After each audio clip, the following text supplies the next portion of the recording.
The Canadian experience with national health care has produced waiting lines, rationed care, and has not produced the preventive and patient-focused care that just about everyone wants.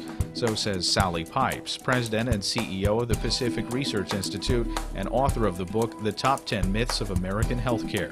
She spoke at the Cato Institute Wednesday, July 15, 2009. The full event is at cato.org. People who live in countries with socialist government-run systems wait and wait.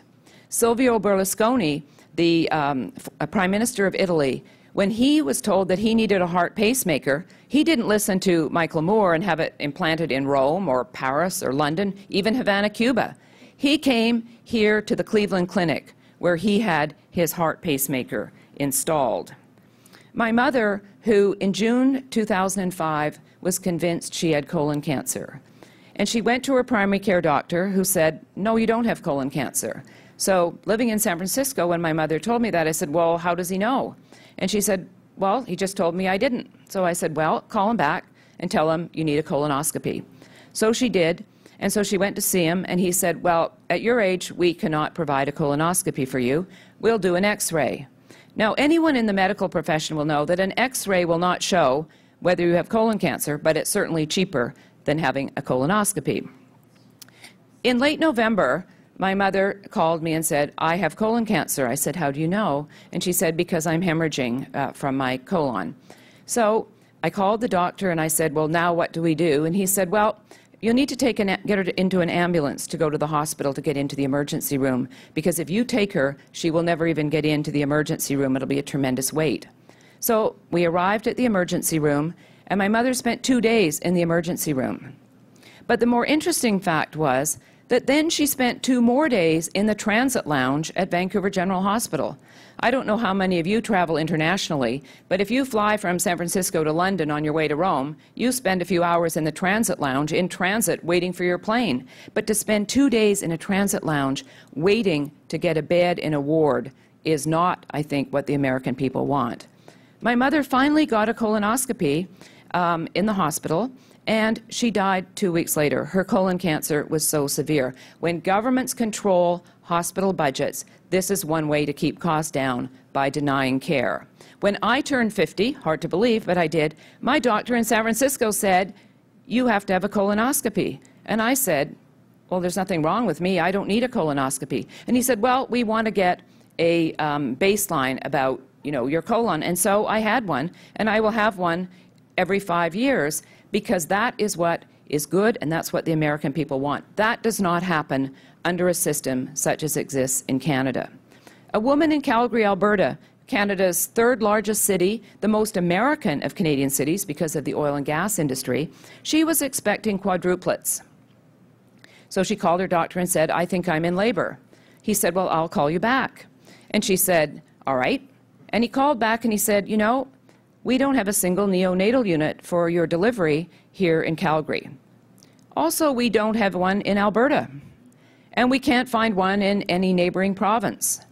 But we will airlift you to Great Falls, Montana, a city of 55,000, where your quadruplets will be delivered. And that is exactly what happened.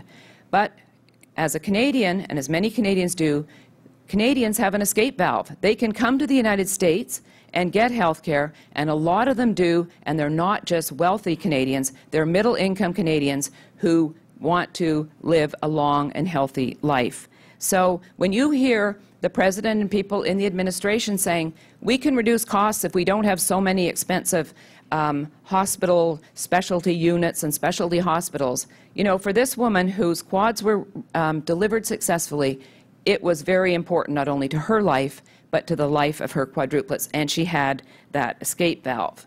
If you look at the United Kingdom, because of the long waiting list there, now Britain, under the National Health Service, they allow private health care to run parallel to the NHS. And the government took over the health service in Britain in 1947. And when the Canadians were talking about taking over the health care system in the 70s, they went to England to find out, well, what are the good things and what are the bad things? And the thing that was most important to the people in Britain and told the Canadians was, you do not want to allow private health care to run parallel to the government-run system, because people then can make comparisons, and that's not a good idea. So Canada doesn't allow private health coverage. It's all run under the Canada Health Act, and each of the provinces manage their health care.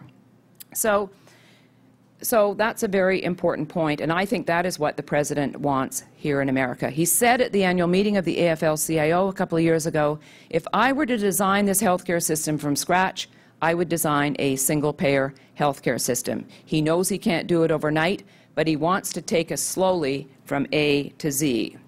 Belinda Stronach, former Member of Parliament in Canada, her father, Frank Stronach, Magna, a big auto parts manufacturer. She was elected as a Conservative and then a Liberal in Parliament. She opposed opening up the Canadian healthcare system to any private alternative. And yet, when Belinda Stronach in June 2007 was diagnosed with breast cancer, what did she do? She didn't sit on a waiting list. She flew to UCLA and had her breast cancer surgery done and paid for it out of pocket. It was fine for her, but it's not fine for the majority of Canadians. As my dear friend in Vancouver, Dr. Brian Day, who is an orthopedic surgeon and the immediate past president of the Canadian Medical Association, told me, he grew up in Great Britain in council housing along with George Harrison of the Beatles. Most people here are too young to know who George Harrison is. But he grew up, and his father was a communist. He left England and came to Canada and trained as a doc and then did orthopedic specialty. And he runs a private clinic in Vancouver called the Cambie Surgery. The British Columbia government is suing him because he is doing surgeries and MRIs for people who are paying out of pocket when they should, under the Canada Health Act, be waiting on a waiting list to get government-run care. When Brian was elected president of the CMA, he told the New York Times, Canada is a place where a family can get a hip replacement for their pet, their dog, in under a week, and yet Canadian families have to wait over 2 years to get a hip replacement. Is that what we want here in America? I think not. Sally Pipes is president and CEO of the Pacific Research Institute and author of the new book, The Top 10 Myths of American Healthcare. You can read more on the healthcare debate at our new website, healthcare.cato.org.